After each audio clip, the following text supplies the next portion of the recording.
Bonsoir à toutes et à tous, bienvenue dans cette édition d'information dans l'actualité ce soir. Comment gérer les procédures judiciaires dans le respect des principes du droit pénal. Les acteurs de la chaîne sont en conclave à Conakry, sont en ordre de bataille pour lutter contre la montée de la criminalité et autres délits.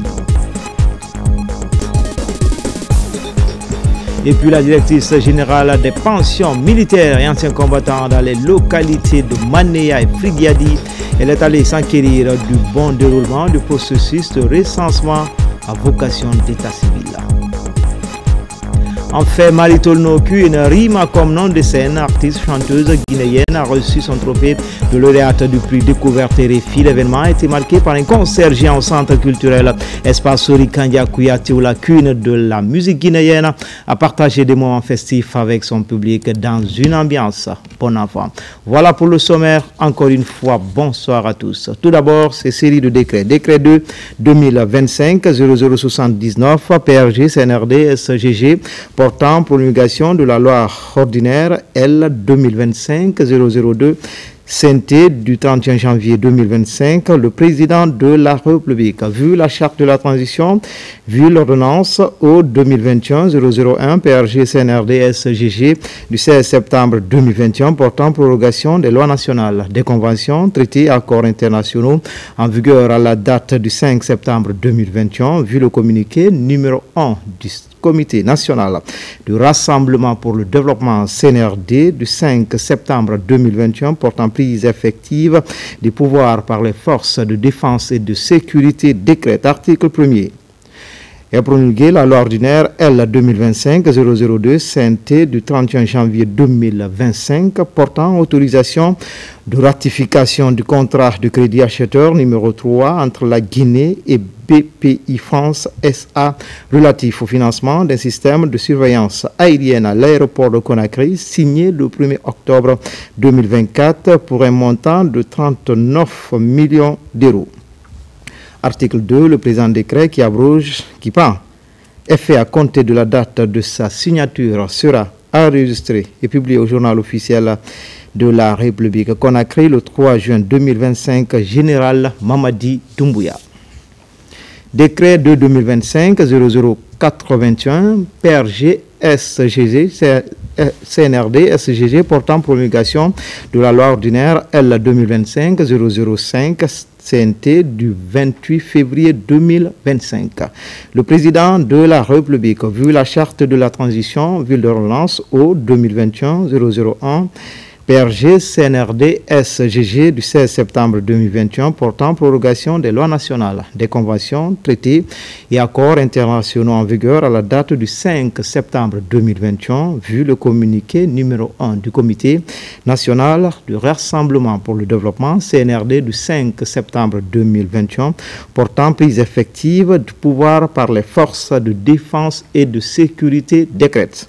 Article 1er. Promulguer la loi ordinaire L 2025-005 CNT du 28 février 2025 portant autorisation de ratification de l'accord portant contrat d'achat d'énergie électrique relatif au développement de la microcentrale hydroélectrique de Keno par la société Kama SA.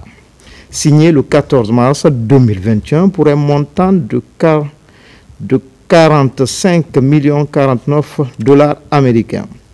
Le présent décret qui prend effet à compter de la date de sa signature sera enregistré, publié au journal officiel de la République Conakry le 3 juin 2025, Général Mamadi Doumbouya. Dans l'actualité, ce soir, à se communiquer sur l'affaire d'escroquerie autour du Hajj 2025, les services d'investigation de la police et de la gendarmerie nationale viennent de mettre le grappin sur la principale mise en cause. Le porte-parole de la présidence, le général Amara Kamara, est au micro de la DCI. Nous avons le regret de constater que de nombreux compatriotes ont été victimes d'abus lors du processus d'inscription au Hajj 2025. Qui leur permettrait de se rendre sur les lieux saints de l'islam.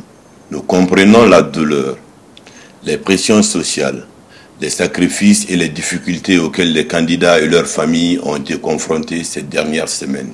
Notre mission est d'apporter bonheur et bien-être à tous.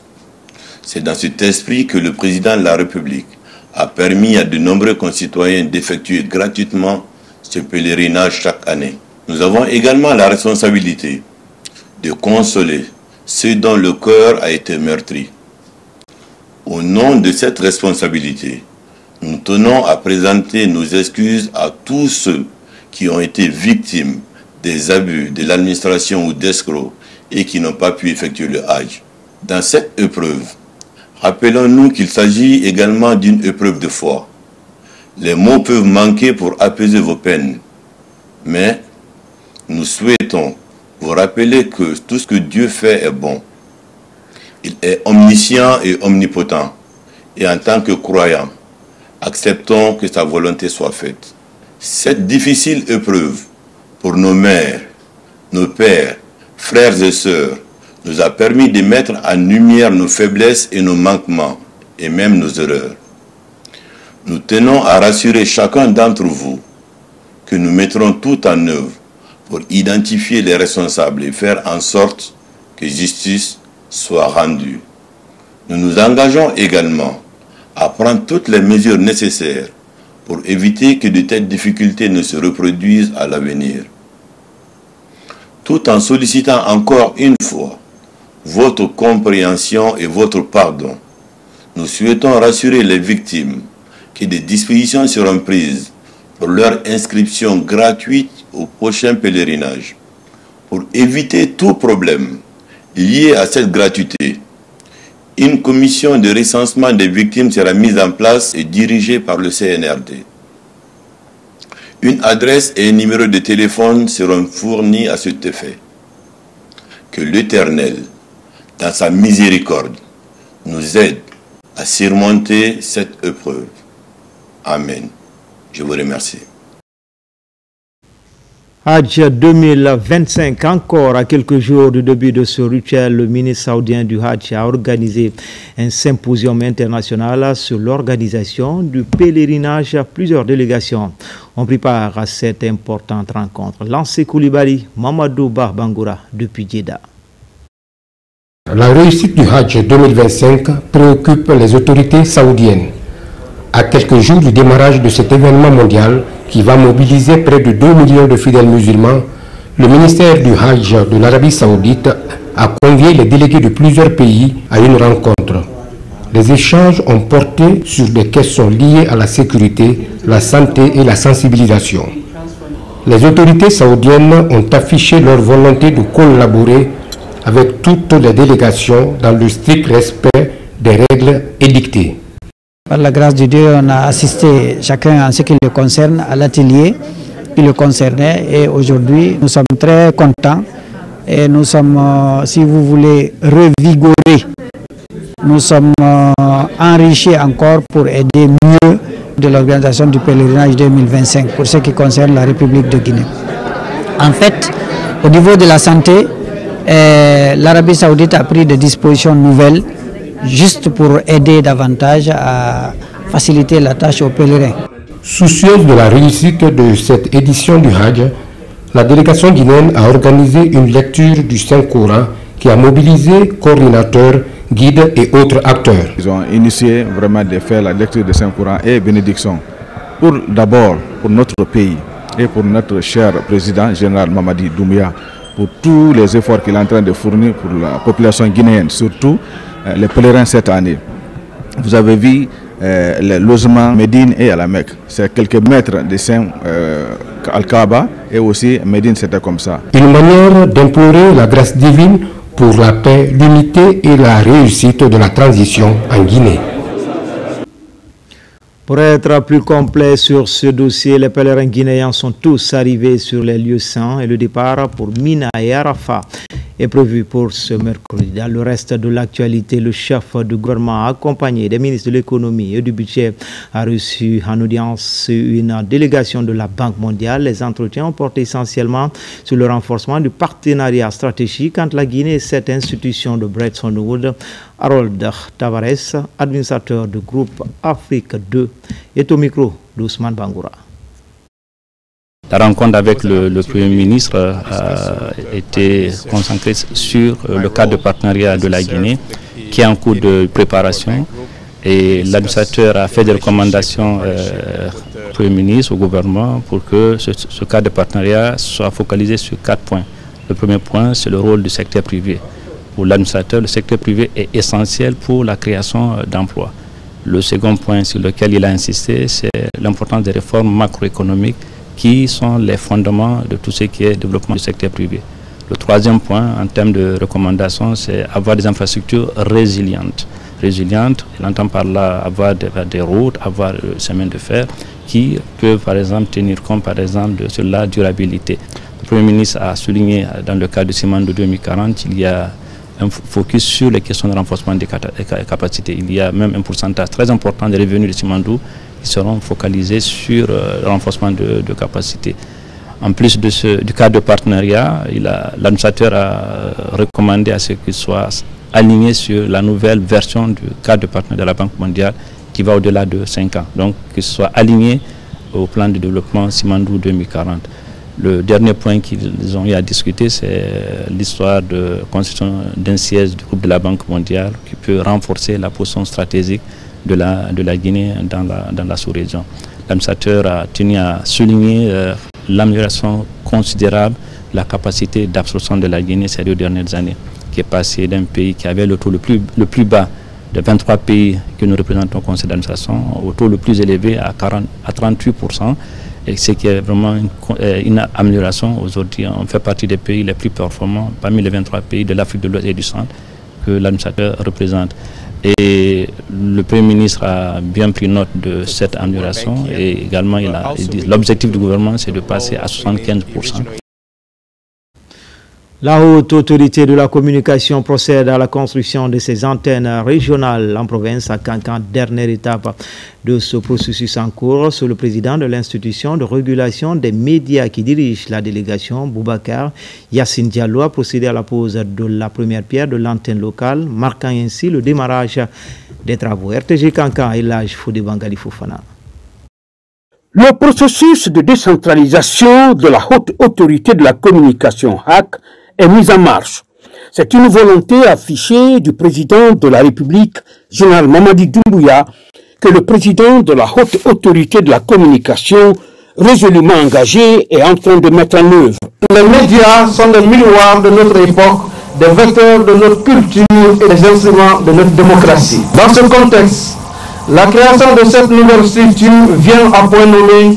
Elle est essentielle, fondamentale, vitale pour renforcer la capacité des professionnels de la communication et à réguler le secteur tout en garantissant le respect des valeurs fondamentales qui nous tiennent tous à cœur. Ici à Kankan, c'est le quartier aviation, ex-aéroport, qui abrite le projet. Un projet qui s'inscrit dans une dynamique de modernisation des infrastructures administratives du pays. Il comprend les ouvrages suivants. Un bâtiment principal, la guérite, le local groupe, un bloc de latrine et les aménagements extérieurs. L'entreprise s'engage à respecter les délais contractuels et les clauses du contrat pour le bénéfice de tous. Ces sièges régionaux de la haute autorité de la communication en construction joueront le rôle de tribunaux, ce qui évite à coup sûr aux citoyens de faire le déplacement jusqu'à Conakry pour se plaindre lorsqu'ils sont victimes d'un journaliste ou d'une entreprise de presse. Mais alors, quels tribunaux? Nous avons décidé d'installer dans les régions administratives ces sièges qui seront des tribunaux, non pas pour prononcer des peines de prison, mais pour conseiller les journalistes, pour les former, pour les recycler et bien sûr protéger ceux qui feront correctement leur travail et sanctionner ceux qui ne le feront pas bien, ceux qui violeront l'éthique, la déontologie et les lois en vigueur. Le président de la HAC n'a pas manqué de remercier tous ceux qui se sont investis pour la réussite de cette cérémonie ici, y compris les confrères de la presse de Kankan fortement mobilisés. Comme annoncé dans les titres justice, comment gérer les procédures judiciaires dans le respect des principes du droit pénal. Les acteurs de la chaîne sont en conclave à Conakry, sont en ordre de bataille pour lutter contre la montée de la criminalité et autres délits. Pour ce faire, les intervenants s'accordent à améliorer les relations pour obtenir de meilleurs résultats. Thierno Younoussaba. La rencontre porte sur l'amélioration du fonctionnement de la chaîne pénale dans le ressort judiciaire de la Cour d'appel de Conakry. Sous la direction du premier président et du procureur général, les participants échangent sur les voies et moyens devant favoriser une collaboration franche entre les acteurs intervenant dans les procédures judiciaires, autrement dit de l'instruction jusqu'à la juridiction du jugement. Si il y a une communication en temps réel entre les acteurs de la chaîne pénale, parce que tu dis souvent que la communication, l'information, les renseignements, ce sont là les premières nourritures de nous, acteurs de la chaîne pénale du ministère public. Lorsque l'information n'y est pas, croyez-moi, tout va chambouler. Alors, nous avons invité le procureur de la République à être au cœur des enquêtes, les officiers de police judiciaire d'informer en temps réel le procureur de la République, bien peaufiner les procédures pénales, éviter des abus. Et lorsqu'un officier de police décide de placer une personne suspectée d'avoir commis une infraction en garde à vue, d'informer le procureur de la République. Notifier des charges à cette personne mise en cause à travers un procès verbal de notification de droit, tel qu'indiqué par l'article 1257 du Code de procédure pénale. Les initiateurs tiennent au respect des principes qui gouvernent la procédure pénale. Pour ce faire, une union sacrée est nécessaire entre les magistrats de parquet, les juges d'instruction, présidents des chambres de contrôle de l'instruction, officiers de police judiciaire et autres, y compris les greffiers. Inviter aussi les juges d'instruction à bien poser les actes en motivant leurs décisions, les ordonnances de placement en détention, les procès-verbaux d'interrogatoire, les procès-verbaux d'audition et autres, pour que cette chaîne pénale ne vacille pas. Parce que si nous voulons que ce pays soit stable, il faut que nous, acteurs de la chaîne pénale, nous soyons fermes, opter pour la fermeté. Quiconque faillit à la loi ou de fait appliquer la loi, erga omnes, sans état d'âme. À l'issue de cette réunion, on s'est entendu de former une commission qui ici va travailler pour harmoniser toutes ces préoccupations afin de résoudre les quelques problèmes que nous avons réussi à identifier. Le procureur général près la Cour d'appel de Conakry compte élargir cette initiative aux autres juridictions de son ressort. L'idée vise à harmoniser les efforts en vue de répondre aux attentes d'une bonne administration de la justice. Les acteurs impliqués dans la promotion de l'alphabétisation et la Direction nationale de l'alphabétisation et de la promotion des langues locales sont à Kindiaï, se concertent pour élaborer de nouvelles stratégies de relance de la thématique. Yaya Silla. Relancer l'alphabétisation de la population est parmi les priorités des autorités de l'enseignement préuniversitaire. C'est aussi l'objet de cette rencontre des acteurs concernés. Ceci dans le cadre de la recherche de voies et moyens à lever les obstacles à la relance de l'alphabétisation en Guinée. L'objectif de cet atelier, c'est de diagnostiquer tous les problèmes qui assaillent vraiment la promotion ou le développement de l'alphabétisation en Guinée. Et à l'issue de cet atelier, les solutions stratégiques seront envisagées pour vraiment trouver une solution à ce problème qui assaille vraiment le développement de l'alphabétisation en Guinée. Parce que nous savons que le compétence de l'alphabétisation, c'est savoir lire, écrire et surtout calculer.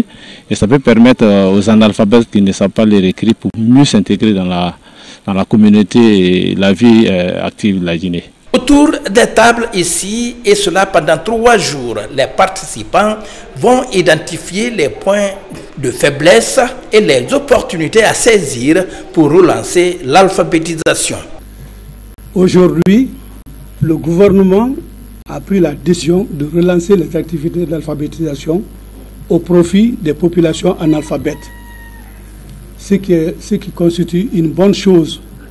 Parce qu'avec les méga-projets tels que Simandou 2040, il faudrait que la richesse soit partagée.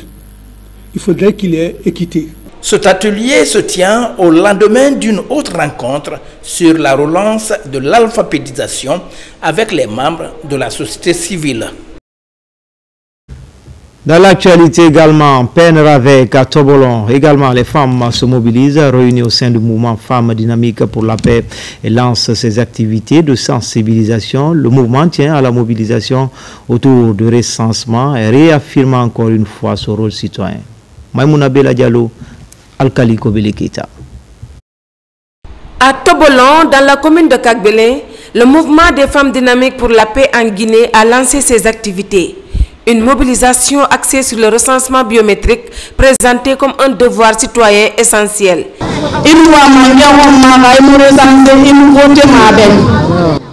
Si tu veux soutenir un chef, il faut te faire recenser au lieu de sortir danser dans les rues. Il faut te faire recenser d'abord, on le fait pour soi-même. À travers des actions de proximité, les femmes ont sensibilisé la population sur l'importance de l'enrôlement. Pour elles, se faire recenser, c'est affirmer sa citoyenneté et participer activement à la vie du pays. Cette initiative traduit leur engagement croissant dans le développement local. Il faudrait qu'on ait des hôpitaux, des écoles, tout ce qu'il y a comme infrastructure. Et l'État ne pourra pas nous aider sans savoir combien de populations sont à Kagbele. Donc c'est pour cela qu'il faut se faire recenser. Les participantes ont salué le président général Mamadi Doumbouya pour avoir dédié son mandat aux femmes. Un geste perçu ici comme une reconnaissance et un encouragement à s'impliquer davantage dans les affaires publiques. Ce recensement est différent des autres recensement.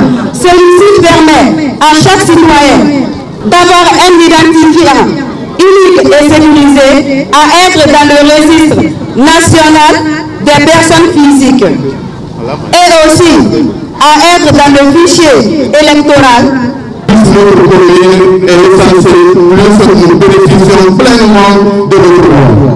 Convaincus de leur rôle dans la construction du pays, les femmes de Tobolon comptent rester mobilisées. Pour elles, la paix, le progrès et la citoyenneté vont de pair. De son côté, la directrice générale des pensions militaires et anciens combattants dans les localités de Manéa et Frigiadi, elle est allée s'enquérir du bon déroulement du processus de recensement à vocation d'état civil. Les détails avec Caporal Mabinti Keita, elle est correspondante de la presse militaire. Dans la dynamique de la réussite de l'opération de recensement en cours dans le pays, la directrice générale des pensions militaires et anciens combattants entreprend une tournée de sensibilisation dans le Grand Conakry. Dans la commune urbaine de Manéa, première étape de sa tournée, la générale de brigade Fatoumata Yari Silla a d'abord fait le tour des centres d'enrôlement pour toucher du doigt les réalités de cette opération dans la localité. Il y a vraiment l'engouement et à tous les niveaux. Seulement, on a quelques difficultés. Et cette difficulté, nous les remontons à tout moment. Peut-être que cette fois-ci, ça va arriver à de bonnes oreilles. Parce qu'avec cette prolongation, il faudra qu'on y profite. Je suis venu pour me recenser. Ça se passe à merveille. Depuis qu'on est venu, il n'y a pas eu d'inquiétude. Il n'y a pas eu de problème, il n'y a pas eu de manigance, il n'y a pas eu de magouille quand même. Ils sont très agréables envers nous. Tous les Guinéens doivent venir se recenser. Après avoir passé d'importants messages dans les centres d'opération de recensement, la générale de brigade Fatoumata Yari Silla a été reçue à la maison des jeunes de Frigiadi où elle a animé une séance de sensibilisation axée sur le sens et l'importance de ce recensement en République de Guinée. Nous sommes là aujourd'hui auprès du président de la délégation spéciale pour encore sensibiliser, donner des motifs, des avantages qui sont liés à ce recensement. Nous avons constaté une forte mobilisation. Le recensement aujourd'hui, c'est le bien-être de cette population guinéenne. À Manéa ici, on a enrôlé un effectif total de 94 545 citoyens. Le message que nous avons, c'est de dire aux citoyens de venir s'enrôler. C'est un devoir civique et les agents sont disponibles pour eux. Au terme de cette journée de travail, la directrice générale des pensions militaires et anciens combattants a pris part au lancement officiel de la journée médicale au centre de santé de Manéa dans la préfecture de Koya. Une initiative de l'amicale des élèves et étudiants camerounais en Guinée. Dans la commune de Matam, la sensibilisation porte sur les avantages liés au recensement et comment mettre à profit les 20 jours supplémentaires pour plus de mobilisation. Un meeting de sensibilisation est organisé au stade de Bonfi pour interpeller les consciences. Mariam Kamara. Depuis le 15 avril, des sensibilisations sont faites dans toute la capitale Conakry sur la nécessité du recensement biométrique à vocation d'état civil. Le processus du mouvement Makam a abouti à ce meeting dans la commune de Matam pour mettre à profit les 20 jours supplémentaires pour motiver ceux qui traînent encore le pas. Nous avons organisé ce meeting afin d'informer, d'expliquer les gens sur l'importance du recensement. Donc c'est dans ce cadre, dans le souci, que nous avons organisé ce meeting afin de passer l'information sur le public ici présent afin qu'ils puissent se recenser massivement. Toute la population guinéenne doit aujourd'hui s'investir afin que nous ayons 100% de recensés en Guinée, et cela aussi a des impacts en matière de développement.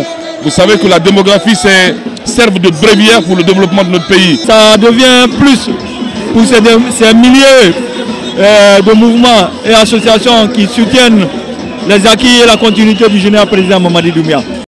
Donc nous sommes là pour accompagner comme toujours et pour leur dire merci. En communion autour de la culture, les citoyens de la commune de Matam repartent de ce meeting mieux éclairés sur les procédures du recensement. Les organisateurs comptent dupliquer ce type de regroupement pour avoir le maximum de population recensée avant la date butoir du 20 juin.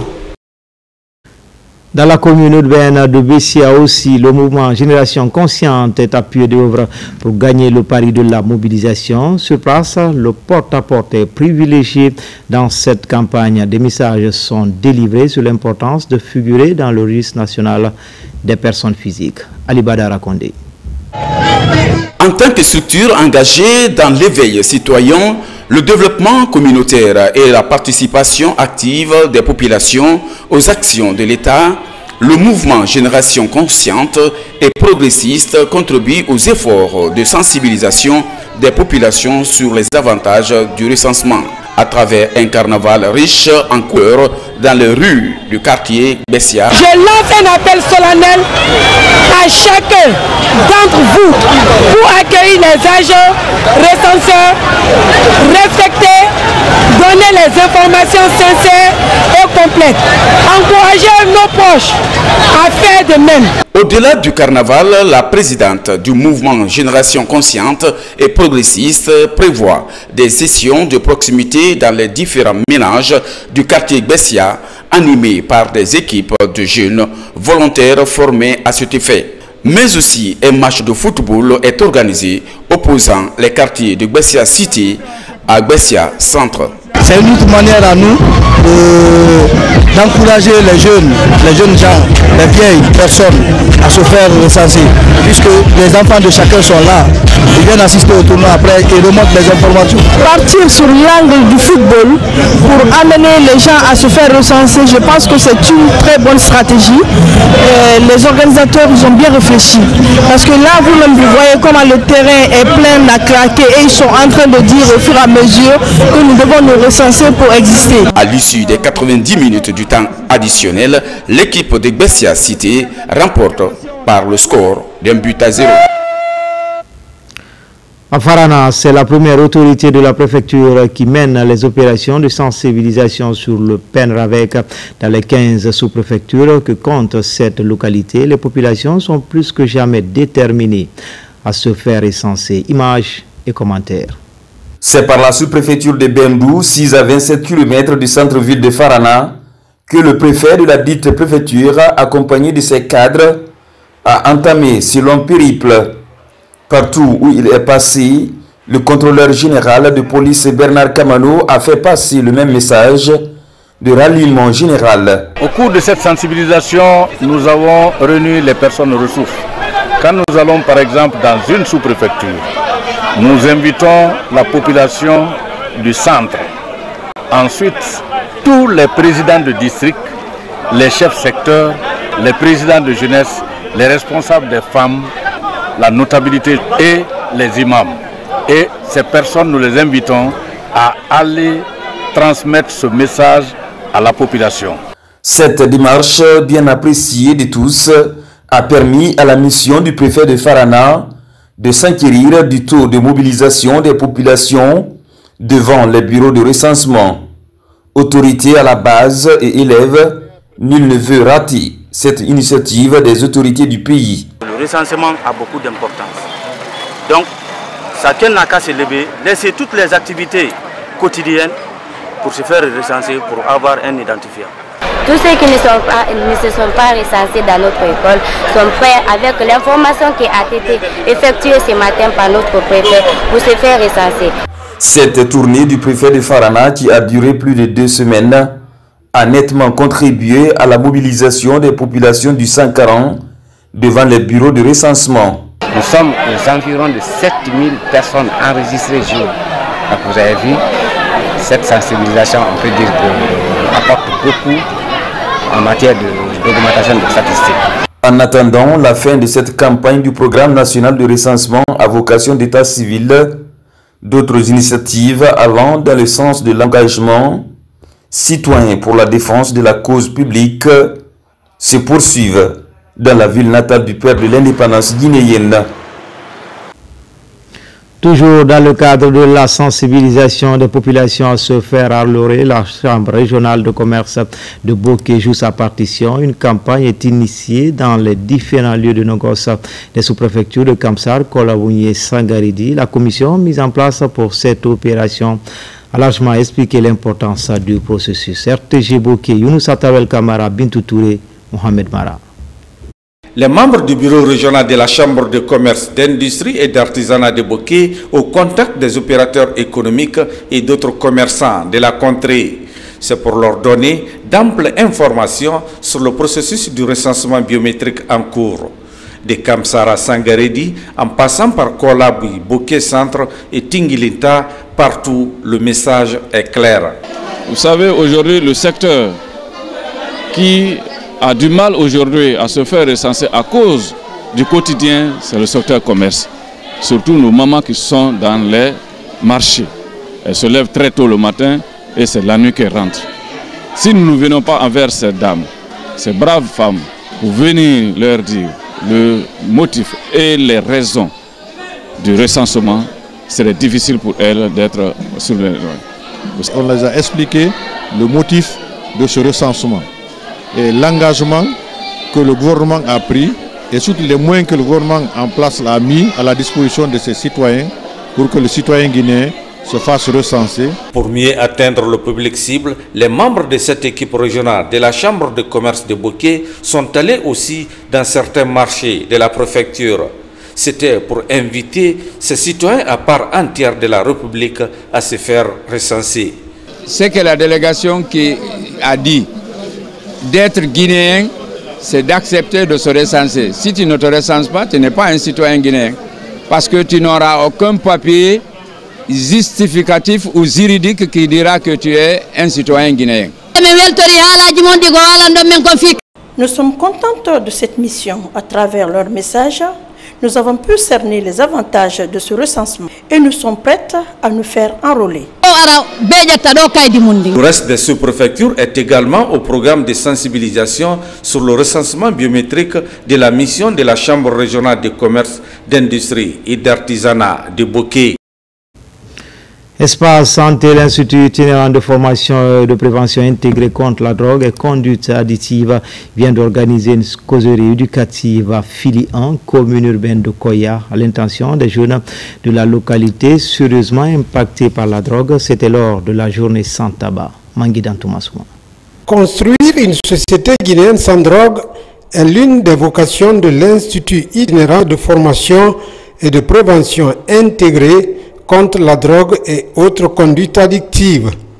Invité à Koya à l'occasion de la journée sans tabac, l'Institut vient à travers un débat public sensibiliser et conscientiser les jeunes devenus aujourd'hui la proie du tabac et de la drogue. Et pour célébrer cette activité, notre institut a cru devoir de l'organiser au niveau de la commune urbaine de Koya, en raison de plusieurs facteurs. Donc aujourd'hui, nous avons profité de cette opportunité pour informer la population sur les effets nocifs de la consommation du tabac. Et qui parle du tabac parle de drogue obligatoirement. Donc nous avons profité de cela pour organiser le jour du 31 mai 2025 une journée de sensibilisation, notre association, en partenariat avec l'Institut itinérant, et qui nous a appuyés et qui nous a donné des moyens pour réaliser la journée. Devant les parents, autorités et même les consommateurs réunis, l'équipe de l'Institut, après une projection sur le phénomène, a invité la jeunesse à abandonner le tabac et à renoncer à la consommation de drogue. Franchement, je suis content parce que ça nous aide, nous les citoyens. Si on multipliait ces organisations pareilles, vraiment ça va réduire le taux de toxicomane à Koya. Nous sommes vraiment à l'aise aujourd'hui de les retrouver, surtout notre préfecture reçoit une équipe de sensibilisation de lutte contre la drogue. Et l'on sait que la drogue a plusieurs conséquences néfastes sur nos jeunes enfants en évolution. Le produit du tabac est à base de nicotine, démasquant les tactiques de séduction de l'industrie du tabac, levant le masque, tel est le thème cette année de la Journée mondiale sans tabac. Les directeurs régionaux techniques et les services d'appui de la Direction générale du Fonds de développement social et de l'indigence à Forêt-Caria pour une retraite stratégique, une retraite marquée par une série de formations pour outiller les participants sur l'identification des partenaires techniques et financiers pour soutenir les actions entreprises par cette direction. Noumousso Diagiti. Cette retraite stratégique s'inscrit dans le cadre du renforcement de capacités des agents de la Direction générale du Fonds de développement social et de l'indigence.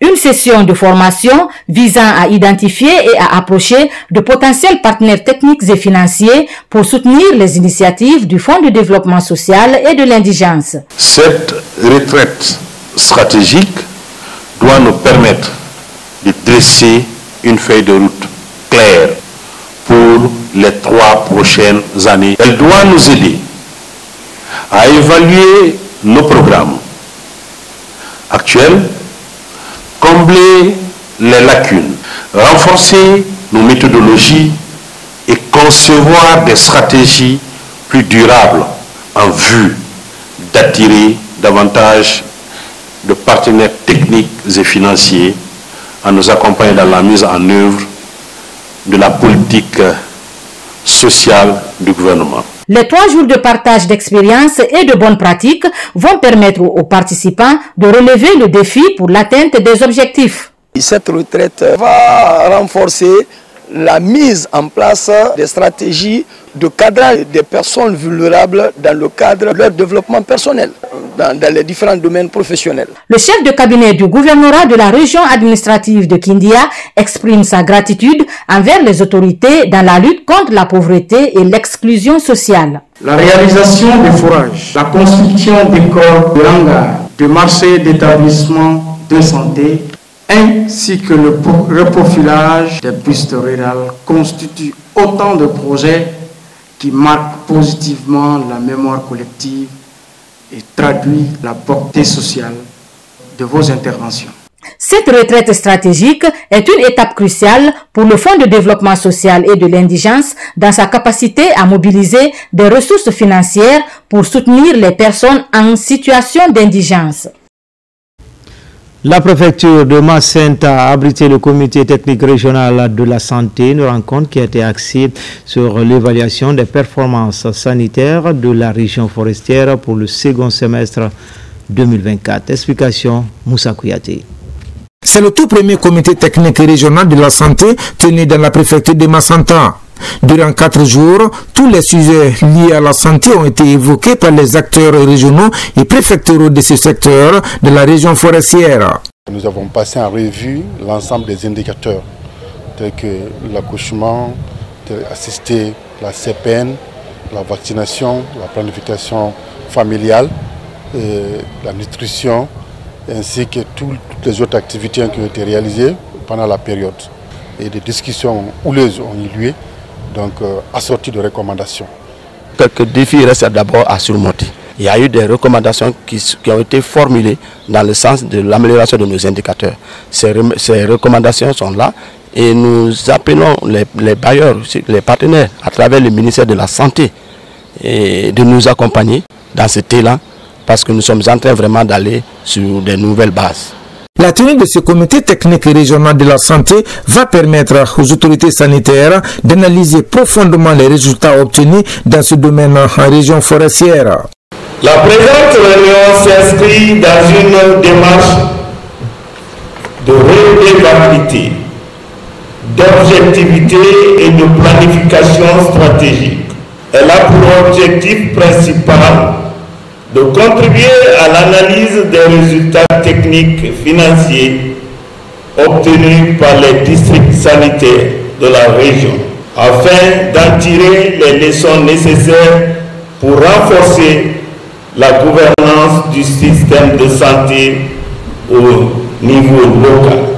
Les cadres régionaux de la santé ont réaffirmé leur détermination à servir davantage les communautés avec l'assistance surtout des autorités et des partenaires techniques et financiers.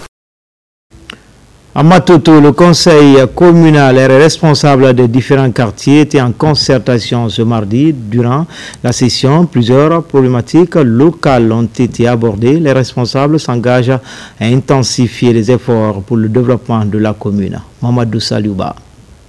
Réputée pour son hospitalité et sa tranquillité, la commune de Matoto amorce une nouvelle dynamique de développement. Au siège de la collectivité, conseillers communaux, administrateurs des marchés et responsables des quartiers échangent sur les grandes problématiques de développement de la commune. La première des choses, c'est de procéder à une réorganisation en matière administrative, spatiale et financière dans les marchés.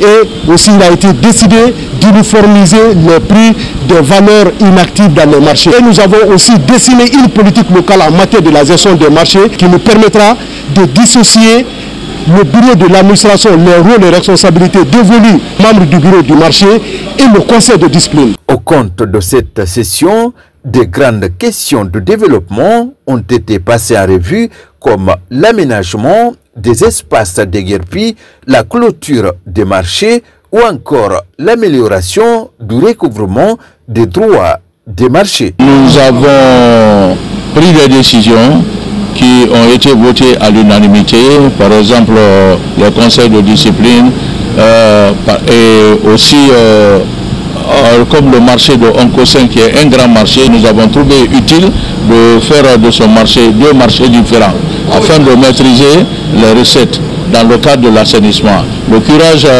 n'est-ce pas, des caniveaux ne va pas attendre quand il y aura les grandes pluies. Donc nous commençons le travail dès maintenant. Nous, en tant qu'instrument de l'autorité communale, nous nous mettons à la disposition de l'autorité communale pour que les décisions qu'on va prendre tout de suite et que ces décisions-là soient appliquées à la lettre. Prochainement, la gestion de nos marchés soit une gestion saine et que ça soit une gestion participative qui va dans le développement et dans l'intérêt de la collectivité, surtout en général. À Matoto, les autorités communales sont plus que jamais déterminées à accélérer le développement de la commune grâce à la politique de développement enclenchée par le CNRD. Plusieurs grands projets de développement sont engagés dans la commune. L'éducation, surtout de la petite enfance, une priorité pour la délégation spéciale de Ratouma. Un carnaval scolaire est initié. Il va regrouper toutes les concessions scolaires. Il s'agit de renforcer les mécanismes liés à la quiétude sociale dans cette commune. Moussa Bangoura. L'éducation au cœur du développement de la municipalité. C'est sous ce slogan que le carnaval scolaire de Ratouma a été lancé. L'exercice part de l'échangeur de Bambeto au rond-point Amdalaï. Plus de 2000 élèves accompagnés de leurs encadreurs sont mobilisés. L'initiative est de la mairie de Ratouma qui place l'éducation des enfants parmi ses priorités. Le carnaval permet de mettre tous les enfants ensemble dans les écoles sans discrimination aucune, afin qu'ils expriment leur joie, afin qu'ils vivent dans une parfaite harmonie. Dans la commune de la Thomas, c'est la paix, c'est la quiétude sociale, c'est l'harmonie, c'est le vivre ensemble qui est là. Ce carnaval scolaire, en sa première édition, a enregistré la participation de 149 établissements publics et privés de la commune. Le but est de promouvoir la paix et le développement de Ratoma. Sans sortir, sans aller ailleurs, peuvent s'épanouir. L'importance du sport pour le corps humain, parce que le carnaval aujourd'hui donne l'opportunité à ces enfants aujourd'hui de sortir, de s'affirmer, de démontrer qu'eux aussi ils peuvent vraiment faire quelque chose. Favoriser le vivre ensemble et la collaboration mutuelle pour une éducation de qualité sont les enjeux de cette rencontre interscolaire. Lancement des activités de la 3e édition du festival international J'aime ma culture. Cette année, le coup d'envoi a été donné dans les communes urbaines de Koya et de Kassa. L'événement est piloté par le Centre culturel international Griot Mandeng en collaboration avec Mikini Business Communication. Kerfa la presse Camara. Diverses célébrités de la chorégraphie mondiale sont à Koya. Elles participent à la 3e édition du festival international J'aime ma culture. Un rendez-vous culturel organisé par le Centre culturel Griot Mandeng et Mikini Business Communication dans le but de promouvoir la diplomatie culturelle. Il faut croire à son pays, il faut croire à l'Afrique. L'Afrique n'est plus spectatrice, mais l'Afrique est également actrice de la culture, du développement. Personne ne viendra développer notre pays, c'est les Guinéens qui donnent le ton du développement de la culture et du développement dans son ensemble. Il y a Sénégal, il y a Côte d'Ivoire, il y a le Brésil, il y a la France, il y a Italie. Ils sont tous là pour faire ce festival. Je demande le président de la République, Mamadi Doumbouya, aider ce festival. Parce que c'est un festival qui amène tout le monde, qui fait rencontre culturelle et qui fait évoluer le pays. Après d'intenses activités culturelles dans le Sumbuya, ces festivaliers se sont rendus aux îles de l'Os pour découvrir des merveilles de Guinée pendant 48 heures. Eh bien, ici, par exemple, c'est un bel endroit de la Guinée. Mais la Guinée, c'est aussi beaucoup de paysages verts, beaucoup de terres belles.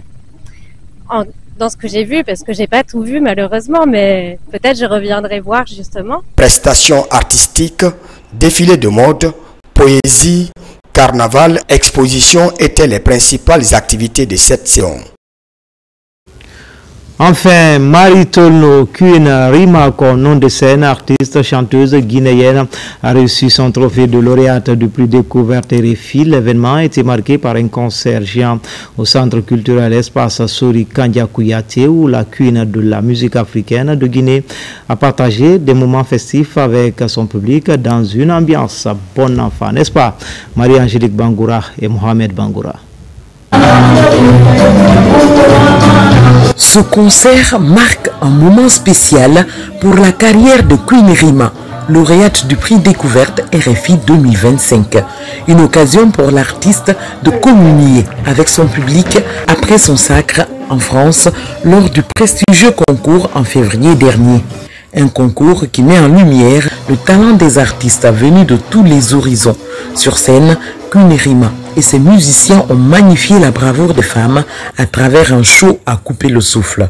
Alors moi j'ai vraiment aimé ce spectacle, à la fois parce qu'on retrouve l'énergie extraordinaire que déploie Rima sur scène, et je trouve que le show était vraiment magnifique, c'est-à-dire qu'on voyait toutes les couleurs de sa musique à travers les différentes chorégraphies qui ajoutaient une couche supplémentaire. Un autre moment fort de ce concert de Kwina-Rima, c'est l'hommage qu'elle a bien voulu rendre à sa maman présente dans la salle. Un instant marqué par l'émotion et l'amour entre mère et fille.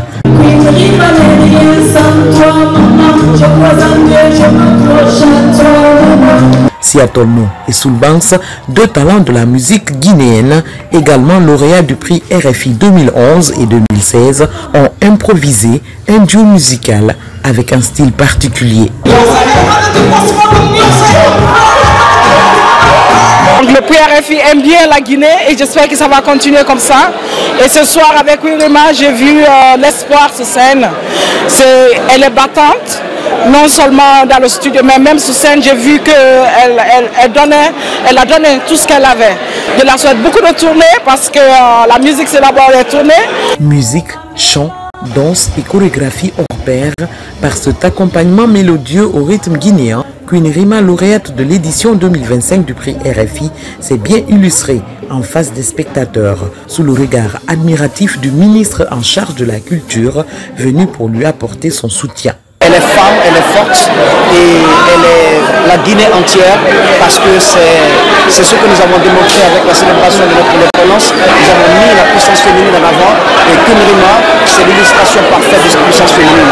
Désignée lauréate du prix découverte RFI par un jury présidé par la diva Angélique Kidjo, Queen-Rima s'impose comme la première jeune artiste à promouvoir le dancehall. Je suis très contente, je suis honorée et je suis fière vraiment d'être lauréate du prix RFI 2025.